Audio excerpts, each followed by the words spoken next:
huh? How about a little burnish? If you see the edges, it's a little rough. I'm still pretty new at this, so I don't know exactly what I'm doing, but I've gotten some pretty decent results. So I'm just taking a nail file. This came in a kit I bought for a bunch of leatherworking tools. Most of them I didn't need. I wish I would have known that before I spent that money on it. But anyway, so I'm just going to start just lightly sanding. I'm hoping that all the different layers are at the same height. They're all level. This right here this is probably 120 grit, 80 grit, more like 120. So I'm just getting them to where they're level. It's still going to be really fuzzy, as you can see, which is fine. And just go through. I already did a lot of this, so before I started rolling the camera, just kind of save some time. So I'll go through, and that seems to be good enough. And then what I like to do is put a little dab of water. This is just a paper towel. Dip it in the water. Just wet it a little bit. If you're using veg tan, a natural that has no finish on it at all, it so far is a real pain in the ass. If you get any on the leather, then you stain your leather and you'll be pissed off, and then you'll probably just end up dyeing it or putting some neat's foot oil and covering up all your mistakes. I don't know how to quite do it, especially without any kind of machine to get it right. So now I've got some, this is 320 grit sandpaper after I wet it, and then I'm just gonna lightly, I'm not digging in because I already got it level with the other paddle, so I'm just scratching. They say also you can go in one direction. Believe it or not, leather's also got a grain to it, like wood. Or I'm a piano technician, so piano hammers are made of felt, and they actually have a grain as well. So if you just go in one direction, this will also clean up any excess glue that you've got in there. If you don't clean that up, once you get it slick, you'll have a glue line, which is not the most appealing, especially if you're not going to put any edge paint on it. So I'm just going one direction. I'm going to apply a little more water. It's windy out here, so I got my stuff in a backpack so it doesn't blow all over the place. Give everybody in this park Corona. That would blow, huh? But what are you going to do? Got to get to the park. It's beautiful out. Alright, I sound like a real creep, but that's the intention. Okay, so now that I did that, wet it a little more. I don't even know if that step was necessary, but that's what I did. Now I've got some Tokonol. You can get this on Amazon, probably any other leather supply. I don't know what it is. It looks like lotion. It feels pretty much like lotion, and what you're going to do is put like a very little bit. You'd be surprised at how little you actually put. Just barely dip your finger in the cream, rub it on there. Be sure you cover the edges here too, because that's where you really need to pay attention. If you don't bevel the edges with your beveling tool, then it'll mushroom out, and then you've got another problem you have to deal with. So if one of the tools you should definitely buy, one of the first ones, is a good edge beveler. And for something like a wallet, you want a lower number, like a 1 or 0. I'd be weary of buying a number 2, because it's not really going to work that well. It's going to dig into your leather too much. So now, after you've done that, it's windy as hell out here. So I'm going to I've got some 2500 grit sandpaper, which might be overkill. Just a little piece. You let that dry for as long as I've just been talking. I don't even know if that's necessary, but that's what we're going to do.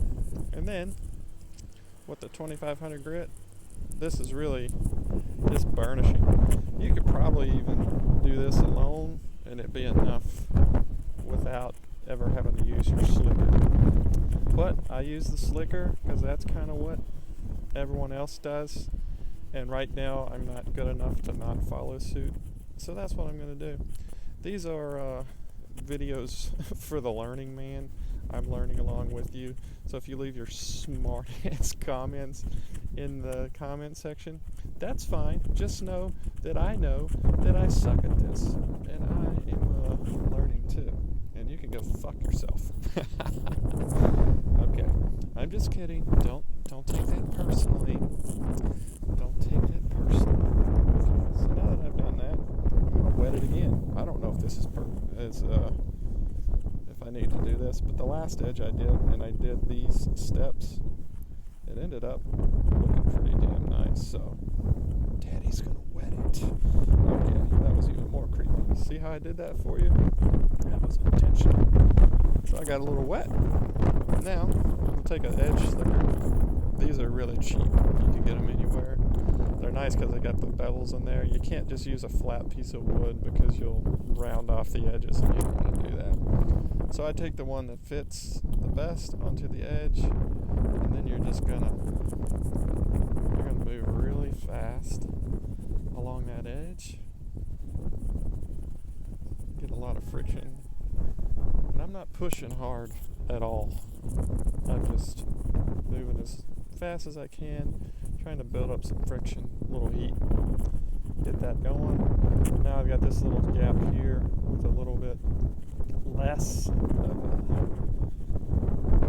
gap there. Do that.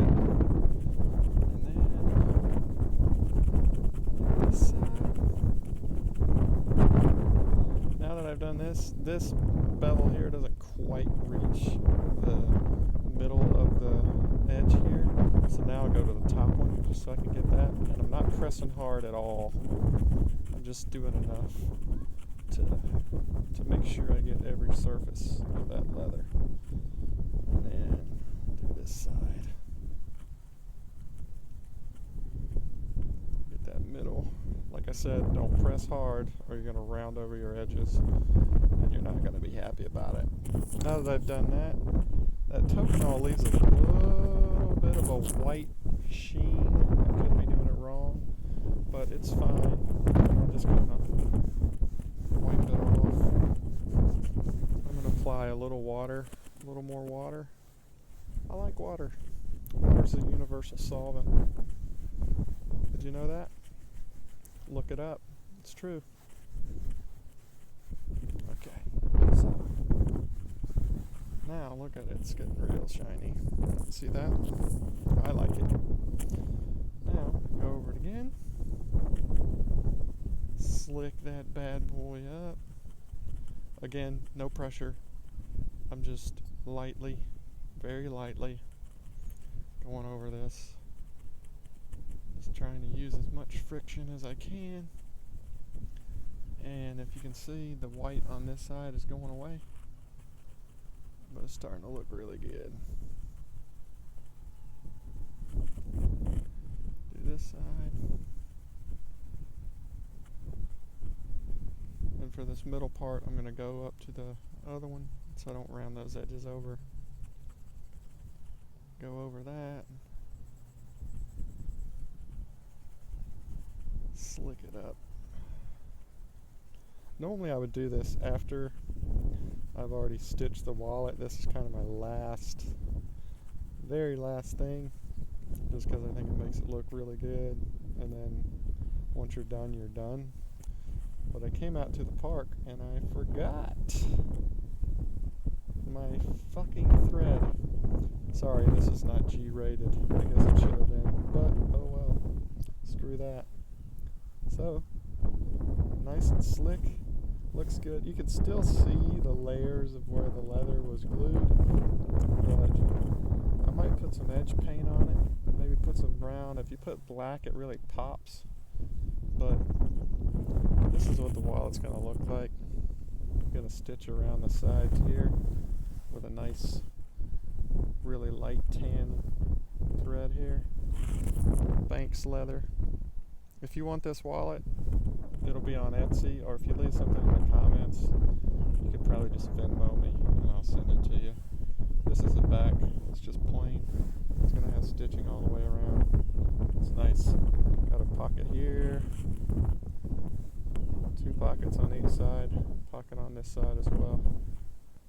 Looks really good. I like it.